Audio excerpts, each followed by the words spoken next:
بره یاری لالما پروپلو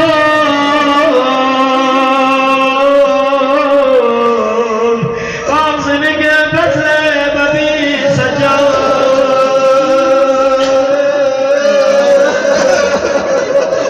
علی اکبر لنا برده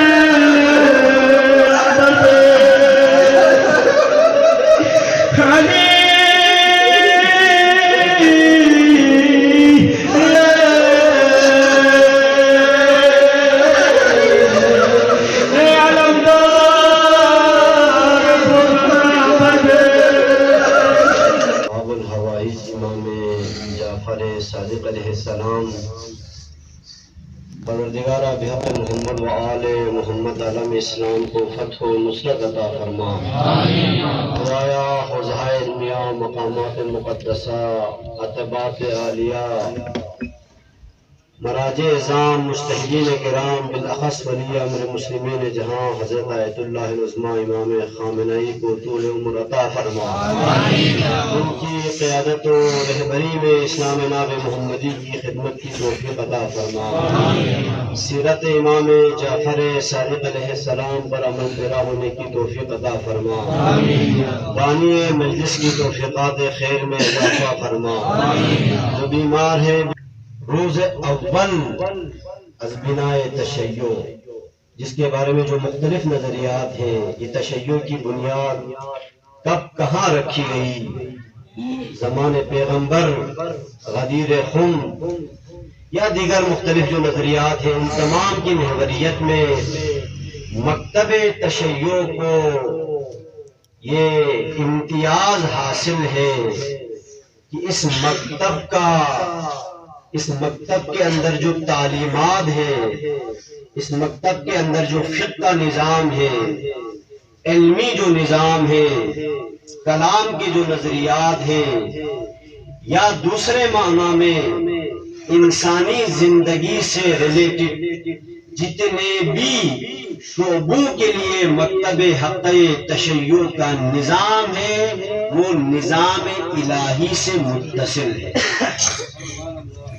ہر کہ امام جعفر صادق علیہ السلام نے انا مدینۃ العلم وعلی بابها شہر علم نبی کے جو حقائق تھے باب علم نبی کے جو حقائق تھے جو جبر ماحول کی وجہ سے جو سماجی استبداد و ظلم کی وجہ سے ہر قسم کے مظالم کی وجہ سے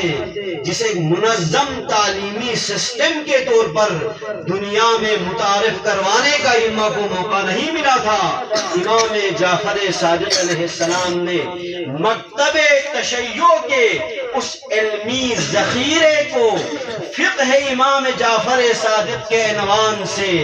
دنیا تشیع کے اندر ایک تعلیمی نظام کے طور پر متعارف کروا کے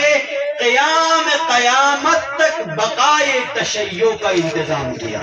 یونیورسٹی کے اندر صادق آل محمد کے اگر 4000 شاگرد مختلف فیکلٹیز کے مختلف علوم کے اگر پڑھتے ہیں اور دنیا کے تحقیق کرنے والے نظام تعلیم پر ریسرچ کرنے والے اس بات پہ دنگ رہ جاتے ہیں کہ کیسے وہ کشاف حقائق ان 4000 مختلف شاگردوں کو مختلف قسم کے علوم بیان کرتے ہیں تو ان کو حقیقت قرآن کو سمجھنے کی ضرورت ہے جس طرح قرآن معجزہ ہونے کے عنوان سے کل شیء تمام کی تمام حقائق اس قرآن کے اندر موجود ہے اسی طرح بانی قرآن قرآن کا ٹیچر قرآن کی تفسیر کرنے والا اور قرآن کی تبیین کرنے والے امام کے سینہ اقدس کے اندر بھی مختلف علوم کے حقائق کا جوہر موجود ہوتا ہے جسے جس قسم کا علم کی ضرورت ہو امام اسے اس قسم کا علم عطا کرتا ہے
لاڈلی ہوں میں، مجھ کو پردے سن میں رلا